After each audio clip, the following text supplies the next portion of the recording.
बहुत सारे वक्ताओं ने आप लोगों के बीच रखी है। आप सभी को मालूम है कि हमारा देश को आजाद हुए 78 वर्ष हो गए, परंतु आज तक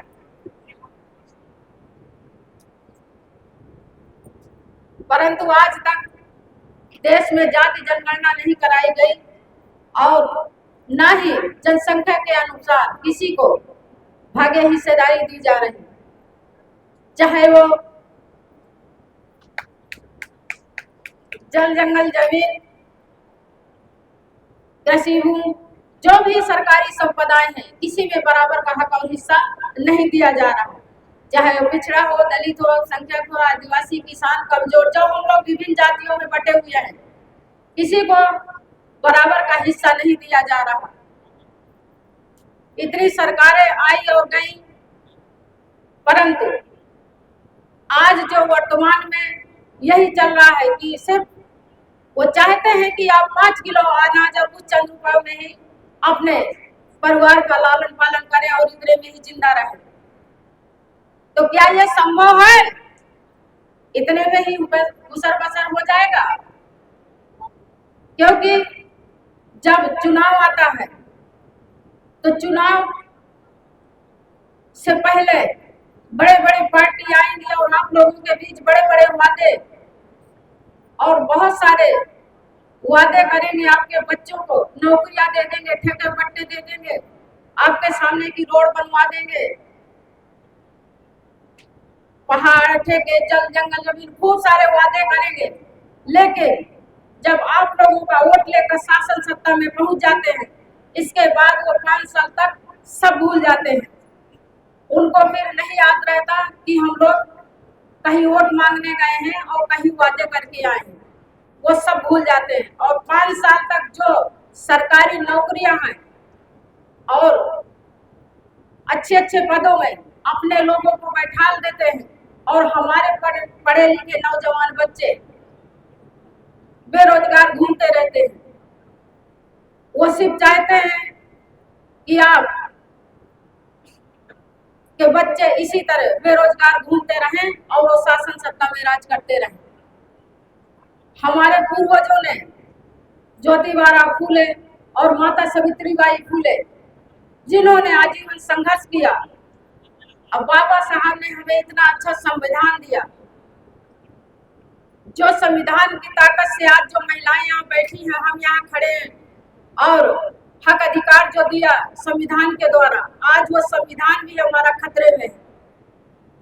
तो हमारे पूर्वजों ने जो खून पसीना बहाया आजादी के समय देश को आजाद कराने में, उन्होंने बड़ी बड़ी कुर्बानियां दी। तो क्या इसी दिन के लिए दी कि हमारे आने वाली पीढ़ी भी गुलाम बने? क्योंकि ये सरकार, ये लोग चाहते हैं कि जिस तरह इनके पूर्वजों को गुलाम बना के रखा था, इनके आने वाली पीढ़ी को भी गुलाम बना कर रखेंगे। तो ये हमारी जिम्मेवारी बनती है कि हम लोग अपने आने वाली पीढ़ी को कैसे सुरक्षित करें और अपने जो बच्चे हैं उनको कैसे सुरक्षित करके आगे बढ़ाएं। आप सबको मालूम है कि जन अधिकार पार्टी का जो नारा है, जिसकी जितनी संख्या बारी उसकी उतनी हिस्सेदारी, गरीब हो या हो धनवान सबकी शिक्षा एक समान, चाहे वो गरीब का बेटा हो चाहे अमीर का बेटा हो, उसकी किताबें एक होनी चाहिए, उसका सिलेबस एक होना चाहिए।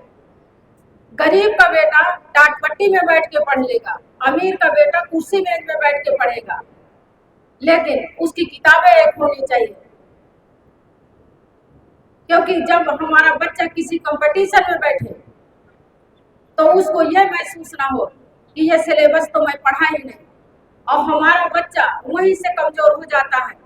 और गार्जियन, माँ बाप सोचते हैं कि हमारा बच्चा पेपर नहीं दे के आया, और बच्चा क्या करे जब वो सिलेबस जो उसने पढ़ा ही नहीं, उस किताब को पढ़ा ही नहीं जो उसके एग्जाम में आया है, वो पेपर में लिखने को, तो वो क्या लिखेगा? हमारा बच्चा वहीं से मायूस होकर घर आ जाता है।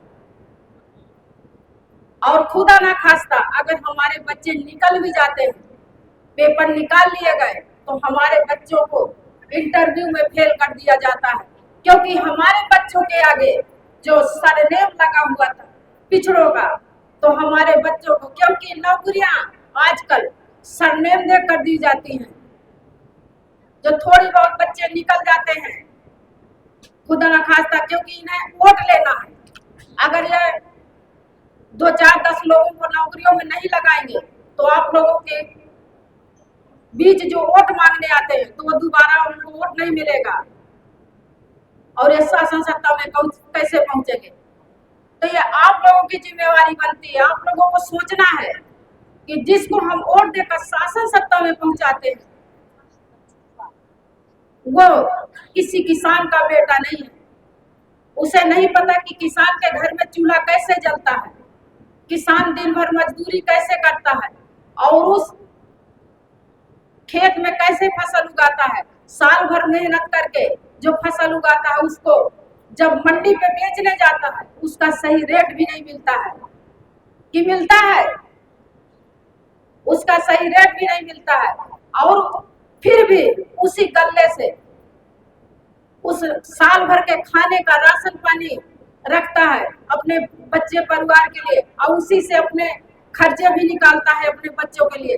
ये उस प्रधानमंत्री को नहीं पता, क्योंकि वो किसी गरीब किसान का बेटा नहीं है, वो आपका दुख दर्द नहीं जानता, उसको आपकी समस्याओं से कोई मतलब नहीं है। वो उनको तो सिर्फ आपका वोट चाहिए और वोट लेकर शासन सत्ता में पहुंचना जानते हैं। कभी पूजा पाठ के नाम पे आपका वोट लेते हैं, कभी गाय माता के नाम पे लेते हैं, कभी मंदिर मस्जिद के नाम पे लेते हैं, पर सिर्फ आपका वोट चाहिए। क्योंकि वो चाहे तक कहते हैं कि भगवान का घर बनाने के लिए वोट दीजिए। हमारा भगवान घर हम हमारा बनाएगा कि भगवान हमारा घर बनाएगा? हम कहां से भगवान का घर बना देंगे? लेकिन जब वोट लेने जाते हैं तो यही सारी समस्याएं सब बोलते हैं, भाई भाई को लड़ाते हैं और हम लोग आपस में लड़ते भी हैं। गांव में भाई भाई की जमीन है तो अगर थोड़ा सा भी किसी भाई ने दबा लिया तो आपस में हम लोग लड़ जाते हैं कि नहीं? उतने में नहीं है समझो कि चलो हमारा भाई ये उठा लिया कोई बात नहीं। लेकिन सरकार हमारे बच्चों का इतना बड़ा हिस्सा जल जंगल जमीन शिक्षा स्वास्थ्य रोजगार जो भी जितने भी सुविधाएं हैं सब सरकार बड़े पैमाने पे हिस्सा हमारे बच्चों का हक अधिकार खा रही है। वहां हम लोग लड़ाई नहीं करते, आपस में लड़ते हैं, क्योंकि ये चाहते हैं कि इसी तरह ये लोग आपस में लड़ते रहें और हम सत्ता शासन पे राज करते रहें और सिर्फ 5 किलो अनाज देकर और कुछ चंद रुपए देकर इनको इसी तरह जिंदा रखें। और आज बड़े पैमाने पर बहुत ज्यादा गांव-गांव में समूह चल रहे हैं। आज समूह में बहुत ज्यादा हमारी बहनें बैठी हैं, मैं आप लोगों से अनुरोध करना चाहूंगी, इसमें कोई बुराई नहीं है। आप लोग जिस संगठन में हैं, आशा बहुओं का संगठन चल रहा है, समूह चल रहा है, सब में काम करिए, कोई बुराई नहीं है। पूजा पाठ करने में कोई बुराई नहीं है, मैं भी करती हूँ, लेकिन अपना जो वोट है अपने बच्चों के हक अधिकार के लिए इस्तेमाल करिए। आप संस्था में काम करिए, कोई बुराई नहीं है, लेकिन जो वोट है अपने आने वाली पीढ़ी के लिए, अपने बच्चों के लिए वोट उसको दीजिए जो आपके बच्चों के पढ़ाई लिखाई की बात करे, शिक्षा स्वास्थ्य रोजगार की बात करे, क्योंकि आने वाली पीढ़ी का भविष्य अंधकार में। इतने सारे जो सरकारी स्कूल 27,000 से ज्यादा स्कूल बंद कर दिए गए और लाखों स्कूल तोड़ दिए गए जो सरकारी स्कूल हैं, क्योंकि ये नहीं चाहते कि किसान का, गरीब का, मजदूर का बेटा पढ़े।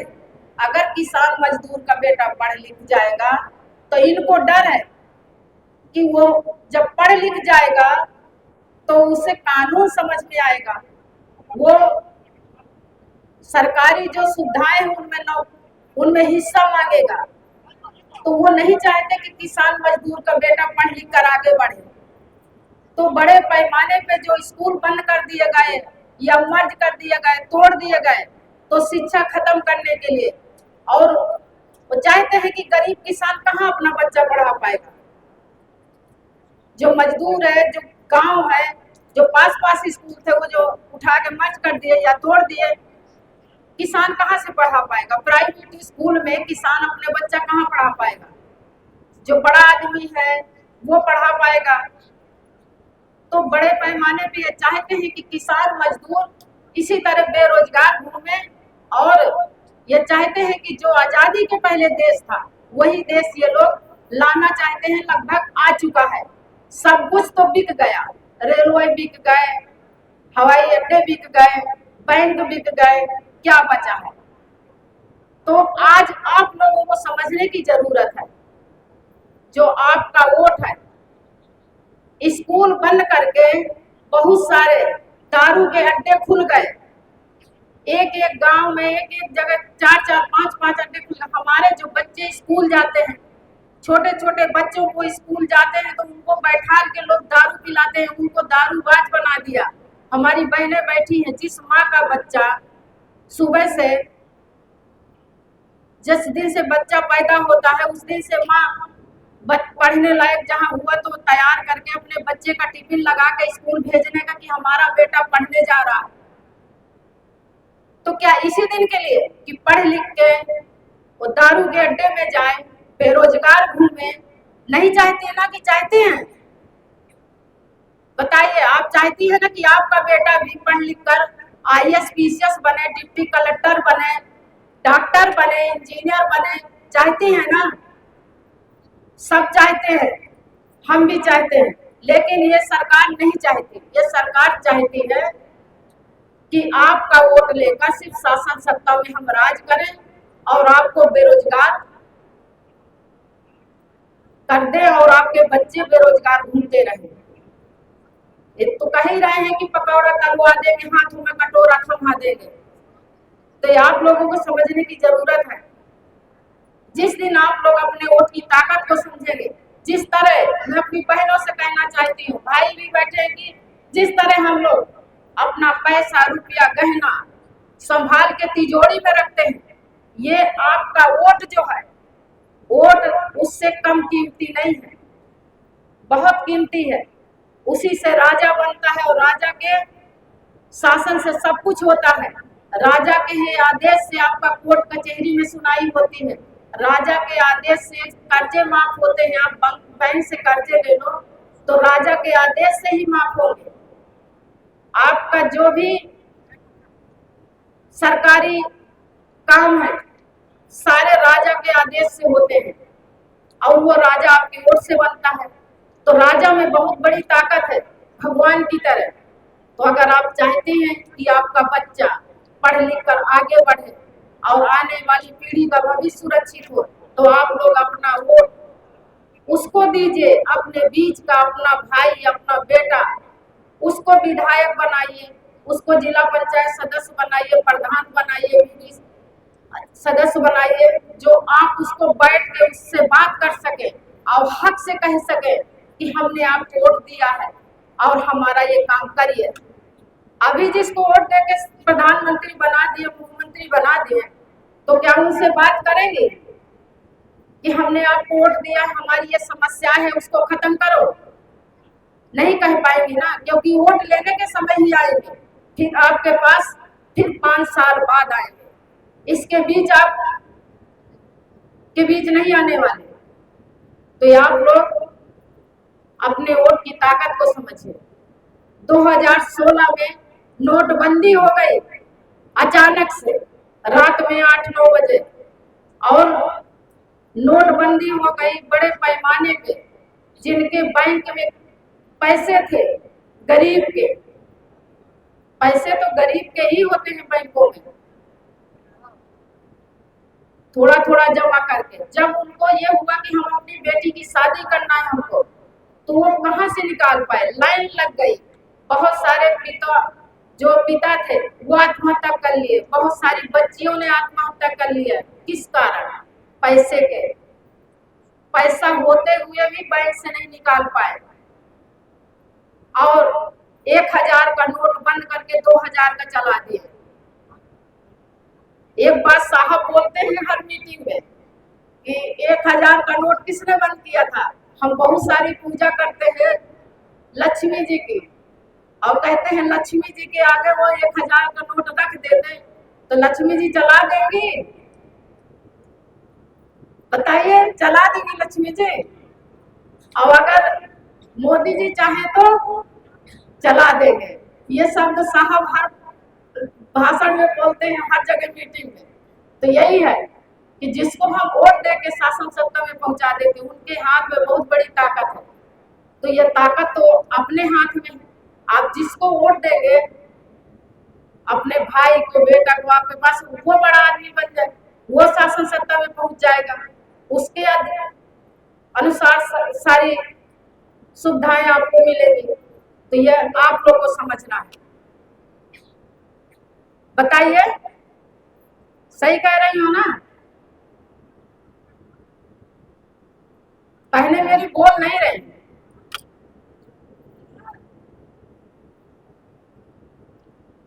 कहते हैं आधी आबादी है हमारे भाई लोग बैठे हैं।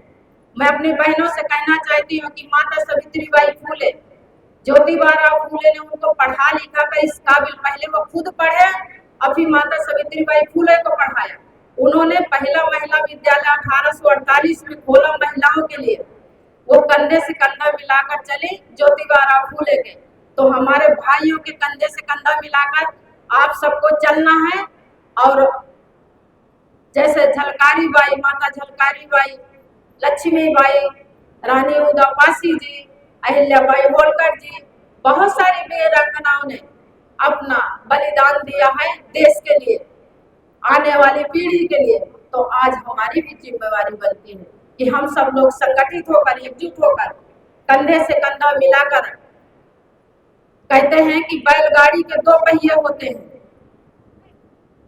एक तो अकेले नहीं चलेगा ना, जब दूसरा लगाएंगे पहिया तभी बैलगाड़ी चलेगी ना। बैलगाड़ी जानती है कि नहीं?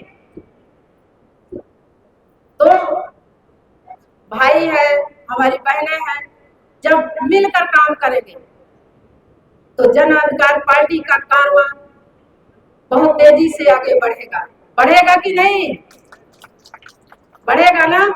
और जन अधिकार पार्टी ही एक ऐसी पार्टी है जो गरीबों के हित की बात करती है, किसानों की, मजदूरों की, जो हमारे पिछड़ा है, दलित है, अल्पसंख्यक के, किसान है, कमजोर है, आदिवासी है, जो हम लोग विभिन्न जातियों में बटे हुए हैं। वो जन अधिकार पार्टी ही एक ऐसी पार्टी है जो सबके हित के में बात करती है। तो मैं बस इतना ही कहना चाहूंगी। बहुत सारी बातें हमारे वक्ताओं ने बोली है, और हमारे मुख्यमंत्री द्वारा चुनाव से पहले 50,000 रुपए देने का वादा 3 चरणों में 20-20 हजार से, चुनाव से पहले तथा बाद में 10-10 हजार